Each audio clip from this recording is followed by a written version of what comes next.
All right. Lucky you. We have live in the studio Robert Ashley. Hello, Robert Ashley. You go by Robert or Rob? Yeah, you just called me. Hold on. We got to get the right microphone for you. How's that? Good for me. No. I can't hear you. Move this one closer to you. How's that? Oh, much better. Much better. Okay, we can hear you. Robert Ashley is from the neighboring town of Coventry and performs often, acoustically mostly, or? Oh, I got a band now. Cool. I've got the Rob Ashley Band. Yeah. We're fighting hard to change the name, but yeah, I've been doing it's probably about 50-50. Do like acoustic gigs, band gigs. It depends on the size of the place and how much tolerance for noise they have. So I've played a couple of your songs already. I played, of course, the Nathan Hale song, and I played Kankamankus. Yep. Kankamankus is rocking. It kind of has that feel like Lenny Kravitz, I think. Oh wow! But I really love that one. Did you write that about the highway up in New Hampshire? Yeah, we vacation up there, and it was kind of cool. It just kind of sneaks through everything. And I have a friend who he was going to renew his vows with his wife up there, and he had hid the pastor in the woods somewhere. They were on some hike, and they beat up. And I thought it was an interesting story.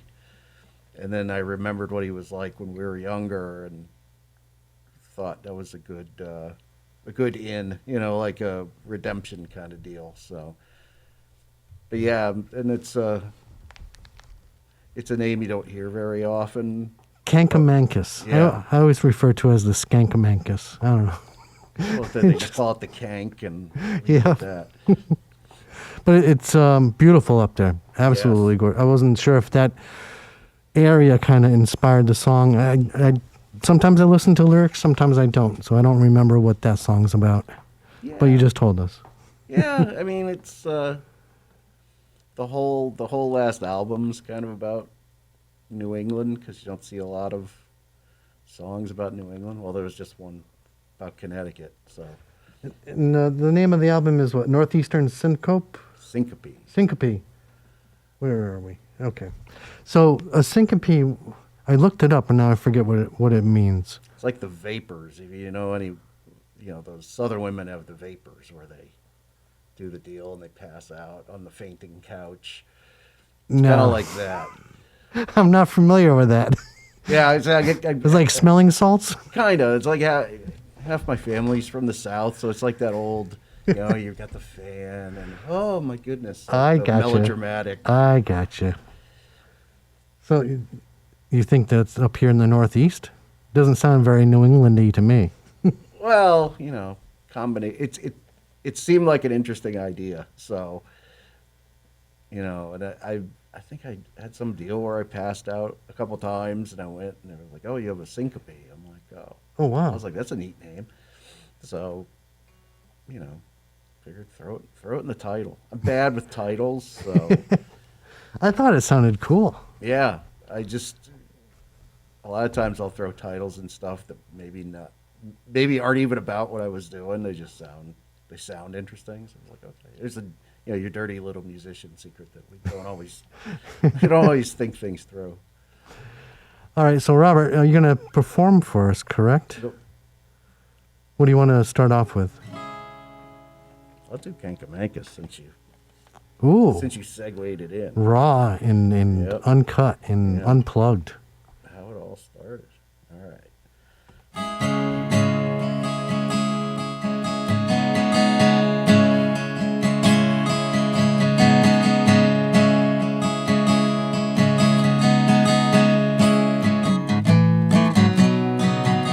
In the winter, driving mountains of snow,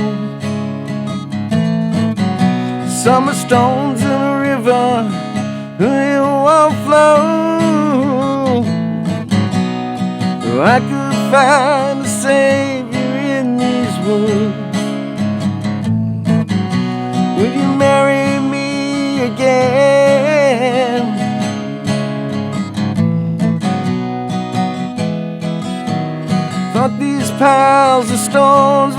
made for graves.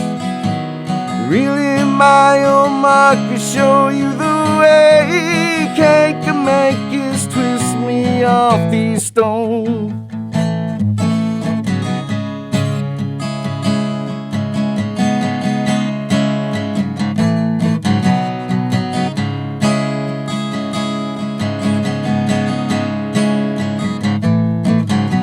Been hurling out of boxes on LSD.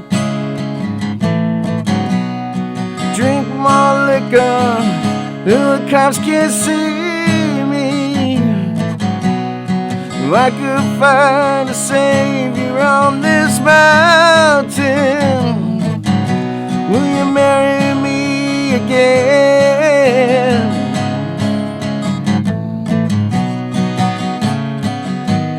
All these piles of stones are made for graves. Really, my own mark will show you the way. Can't make us twist me off these stones, so I won't die alone.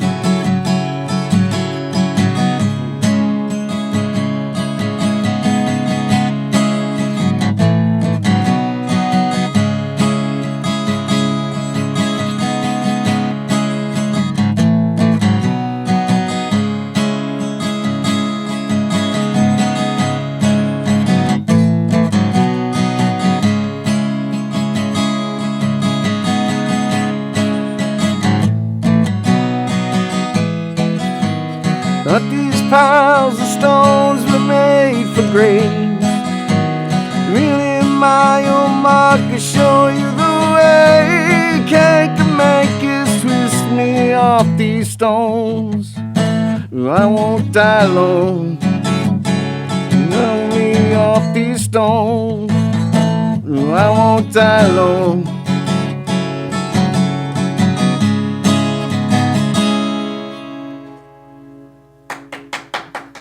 Thank you.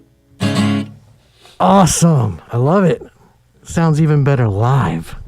I love that song. Yes.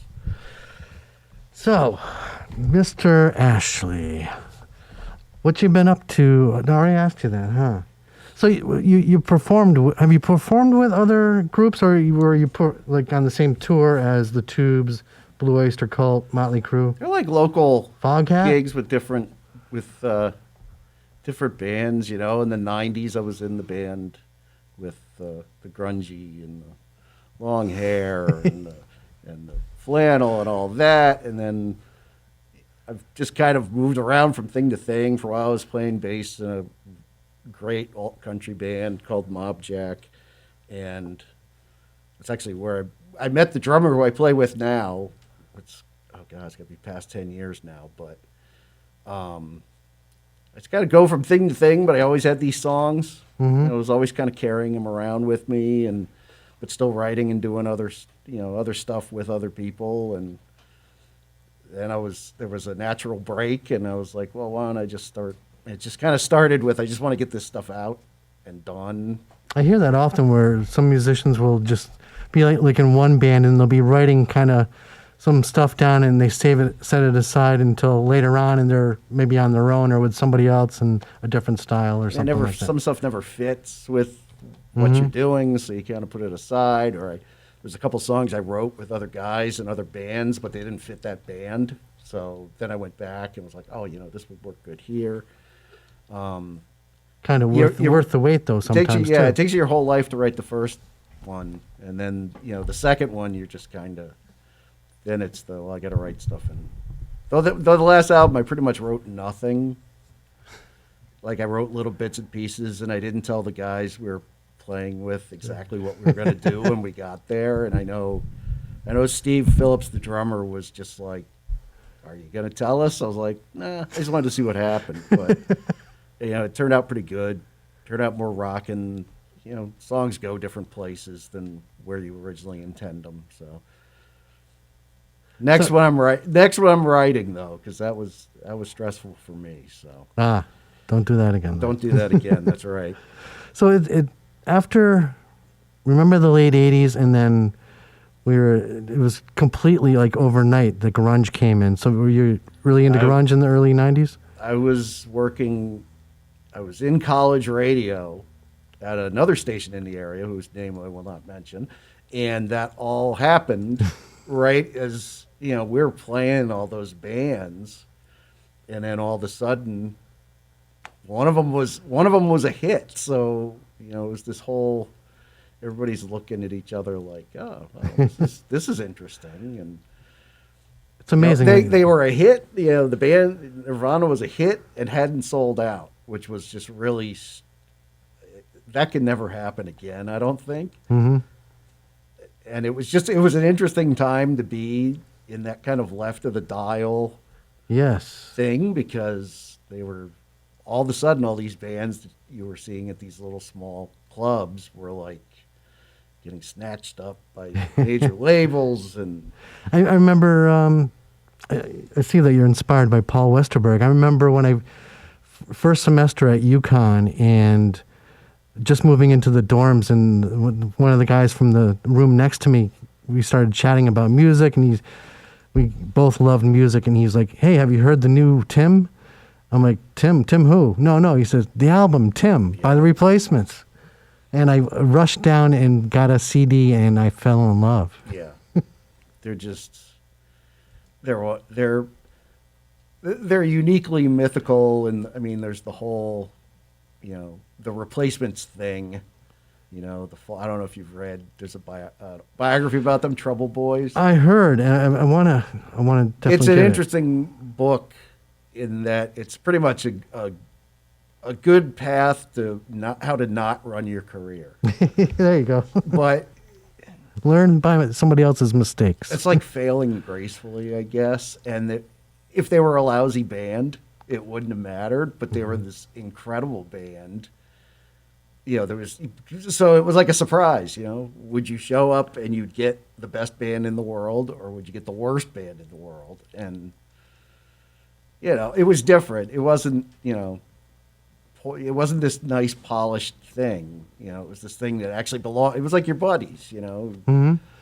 They didn't have big hair, they didn't dress up, but they wrote these killer songs that were about things you knew about. And Is there like a moment that you can remember that kind of went through your head when you first heard of them, or maybe another band in that era that kind of just blew your mind? It was them. Like Husker Du blew my mind. Yeah. I could never play like that. I think I saw them and I was like deaf for a week. You look like Bob Mould right now. Oh. But but I grew up, and my family were big country music fans, and I hated it.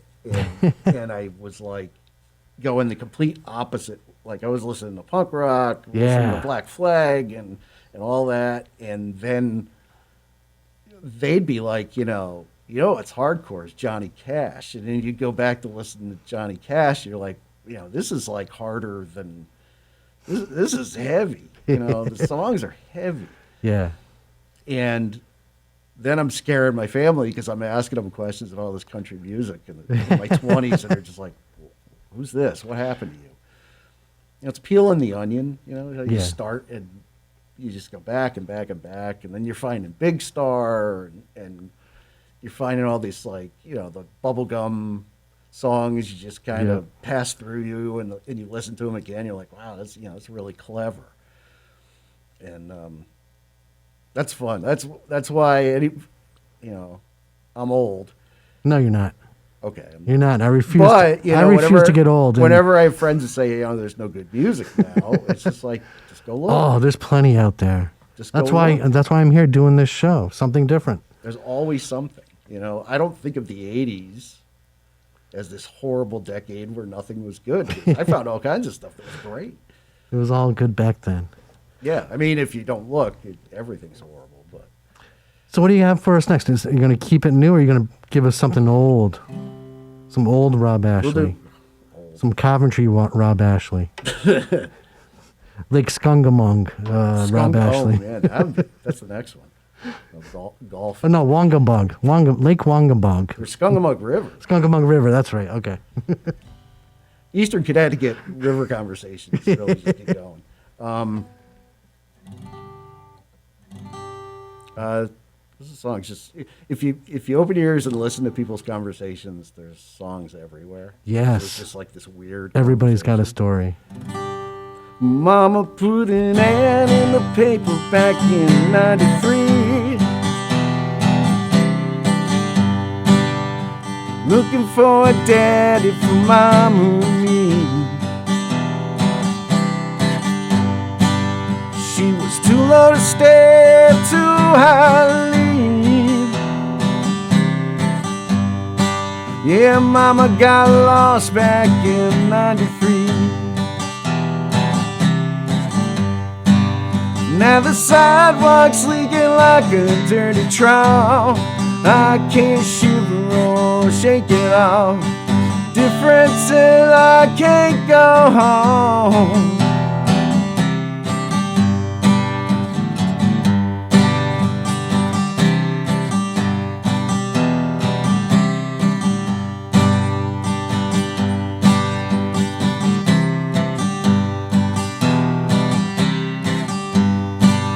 Now I'm 27 and I can't go back. A 44 and some needles in a pleather sack. Fell in with a fella to find a leg. Some nights he leaves bruises, but he's got my back. Now the sidewalk's leaking like a dirty trough. I can't shiver or shake it off. Difference is I can't go home.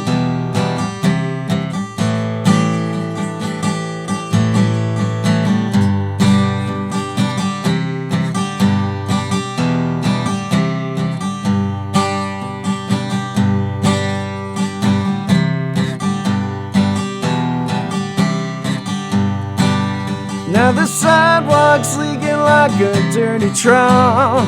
I can't shiver or shake it off. Difference is I can't go home. Now the sidewalk's leaking like a dirty trough. I can't shiver or shake it off. Difference is I can't go home. Go home, you go home, you go home. Lord, I can't go home.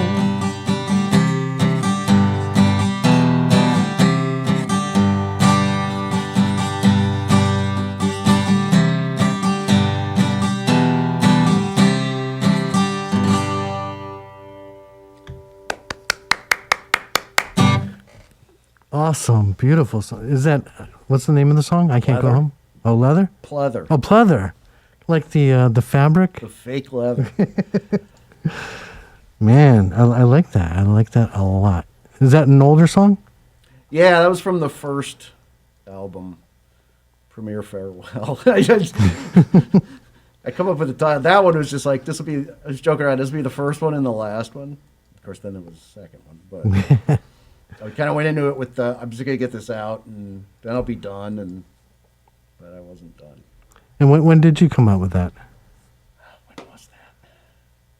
2016? 2015? Something like that? It's a long time now. A long time. Whereas the last one, Northeastern Syncope, I released it, and then COVID happened. And Yeah, it was right before the pandemic, right? And so the CD got shipped out all over the country. Wow. And sat in the lobby of all these college radio stations. It's a shame.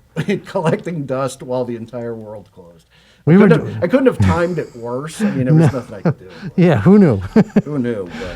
But if you were paying attention, every 100 years there's a pandemic. I know. 1918. Anyhow, so you said CDs. Are you focusing more on streaming, do you think, going forward? I think so. Is it worth it to even print those CDs? No, not really. But how Because you find that people who have already heard it, found it on Spotify or Apple Yeah. Music or Bandcamp, and it's just I have all these CDs. Well, I don't have a ton. The last one I did not make as many physical CDs as I did for the first one. But, I mean, some places still like to have them. do you have to kind of think of new ways to get it in front of a music director, though? Like Yeah. before, you had to have a good cover on your CD to catch somebody's attention. Now, what do you do? And You the gotta- old promo kits. Remember these Yeah. the promo kits, which were like these special folders. And Yep. they had it's I just still like an have some of those. electronic press kits. That seems to be the way. I mean, Yeah. Nobody Yep. really asks for the physical stuff and a physical. Yeah. Because a lot of times, if they need a poster, they can just go and print it off, and it's probably easier. I had somebody last year put out a new album, and he was like, "Do you want me to mail you a copy?" I'm like, "Can if you want, but just email it to They me." make good coasters, claymores, so it's from Target. It's I have a rack of CDs, and it's decoration basically now. Yeah, so do I. I used to get them and go through the used CDs, and then there was I loved last it. year, and I was like, now it's vinyl. Yes. My son's very into vinyl. Oh, cool. Yeah, Do you have a lot of old vinyl from when you were younger? I have some. My mother-in-law has this treasure trove of vinyl. Ooh. And I'm not like a vinyl person, but my son went through it.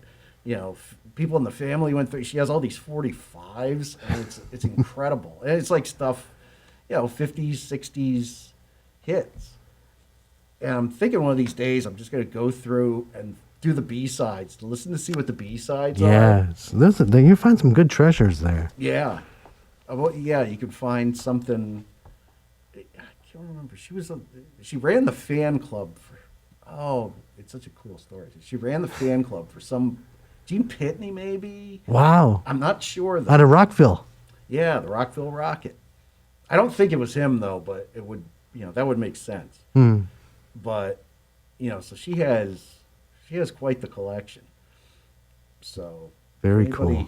If anybody's looking for a specific 45 from like the early 60s or late 50s, let me know. You can stop by the house. And I really wish I was a vinyl person, but That's how I kind of got hooked on music. I was listening to my grandparents' record player, and they had Johnny Cash's Folsom Prison Blues, and I just would listen to it over and over and over again. I used to listen to my sister. My sister would listen to like the Bay City Rollers and stuff. Yeah. And it was different than the country music I was listening to all the time. So I was just kind of like, well, this is interesting. And I'd sit on the stairs because the left speaker was on the stairs and the right speaker was in another part of the room. So I'd sit next to the left speaker. And I thought, oh, this is cool. But then one day I sat in between. I was like, wait, there's all this other stuff going on. It was this weird discovering stuff twice because you were too lazy to sit in the middle of the room. Were you in the Coventry High School band? Yes. Under the tutelage of Mr. Carl Salina? Yes. May he rest in peace. Yes. And actually, I had realized it was probably a couple of years ago, and I was like, he taught kids how to be professional musicians. It's just kind of amazing. I do these things and not even think about it. I'm like, where I first learned that was like in high school jazz band with Carl Salina. I mean, Wow. it was incredible because he was a pro. I think he was a trumpet player in a local band, so he gigged. But I mean, where are you going to get that education? Because the stuff he'd tell you, and it would just pop up in my head. I'm like, holy cow! He like prepared me for like showing up at gigs and having some showmanship because he was a very Yep. he had a charisma to him. So what did you play in? You were in the jazz band? Yeah, Were you I playing played guitar? I Or? played saxophone. Oh, saxophone. Yeah. And did you go on the famous trip to the UK?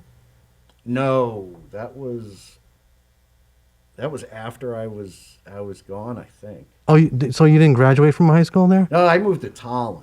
And Oh, okay. Tolland. No, we did. Where did I go? Richmond, Virginia, I think was the one. Oh, yeah. Yep. I remember that one. But I ended up. My sister was in the band too, so she went all over the place. It was such a cool tradition that I don't think they do anymore. Hmm. Well, no, I mean, right now they don't, but now they go to like these competitions, like Disney or something. Oh, wow. There's all these school bands, but it's not the same as like going to another place. You're staying in somebody's house. You're going to school with them. You know, that was kind of cool. Like, There's recently, the town of Coventry and the city of Coventry, UK, did some kind of ceremony at the town hall and did some commemoration of the sisterhood. I have to look it up again. It was pretty cool. that's my soccer team, Coventry City. Oh, That's my, which was found because they had a brass band that came and did like marching and stuff, and the kid who stayed with us showed me like a picture in a pamphlet about Coventry, and the stadium they play in was in the back. And I think they had just won the FA Cup, Oh, wow. which back then I didn't know the FA Cup from anything, and Yep. so that became my team. And following them is a blessing and a curse, but it's kind of neat. I still got to get there one of these days, but it was cool. It was really cool. All right, so were you going to play us another song? yep. Are you going to do Nathan Hill, or am I going to play that? You should Scream? probably play that. Okay. That's a lot of screaming. I love that song. I want to talk about that after you play. All right. This one's called Faith Amen.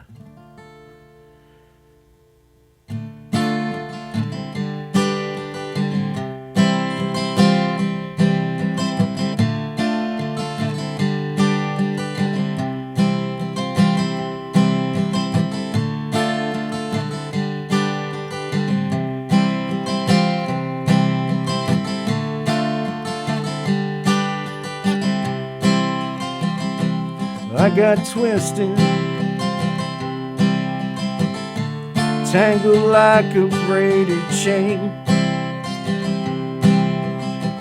tore up the trellis, greased the skids to my refrain. Faith was there to pull away the pain, didn't need a reason, didn't need you tugging on my arm. Missing incisor only added to a charm. Faith was there to pull the fire alarm.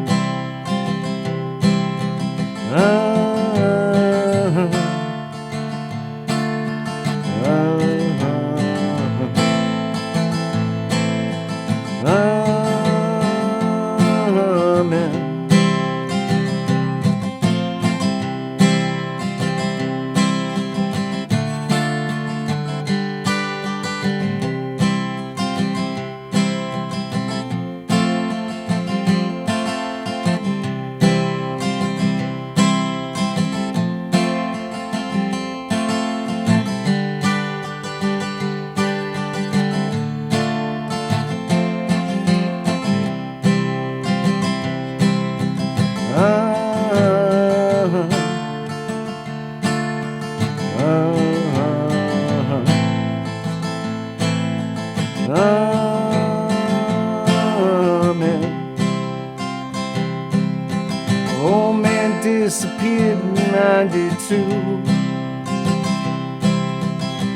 Going down on North Street, turning left, then turning blue. Every place has secrets. What's a towny girl to do? Close your eyes and try to barrel through.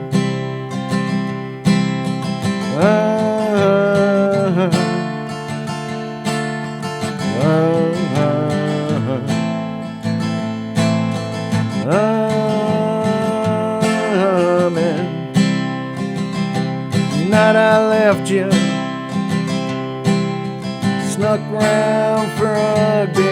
the bar.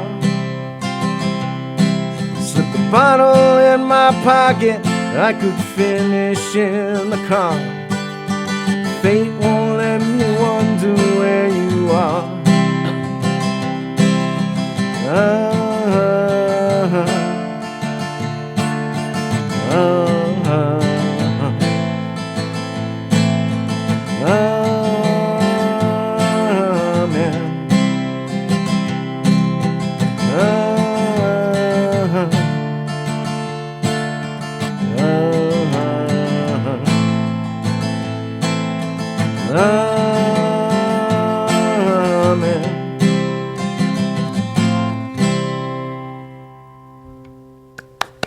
Excuse me.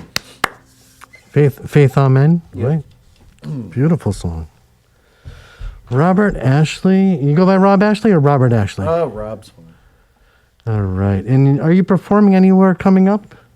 Yes. I saw you had some stuff on your website. Yes. What is your website? RobertAshley.com? RobAshleyMusic.com. RobAshleyMusic.com. Famous Robert Ashley who wrote operas. I looked and I saw all these old videos with Robert Ashley. I'm like, Automatic Music. that's not him.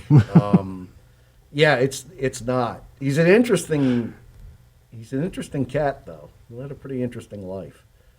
But yeah, that isn't me. And actually on Spotify there was somebody who did like animal calls or something and they kept attaching it to my profile. And I'm like, I'm not that good. Hey, anything to bring in the hits, I guess. Yeah, exactly. The likes and the count and the whatever. Playing, So I had some written down. I just wasn't sure if anything got canceled. Let me see. yeah, there's Hops 44 in stores. Yeah, I read on Route 44. Yep, on February 26th.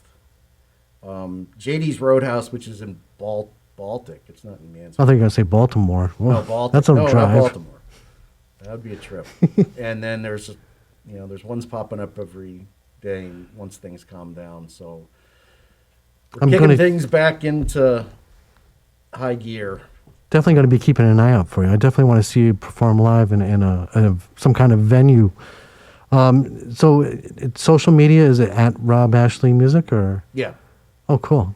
So everybody tune into Rob Ashley Music at hashtag, all that good stuff. Thank you for coming down today. Thanks for having me. Is there anything else you want to share with the audience?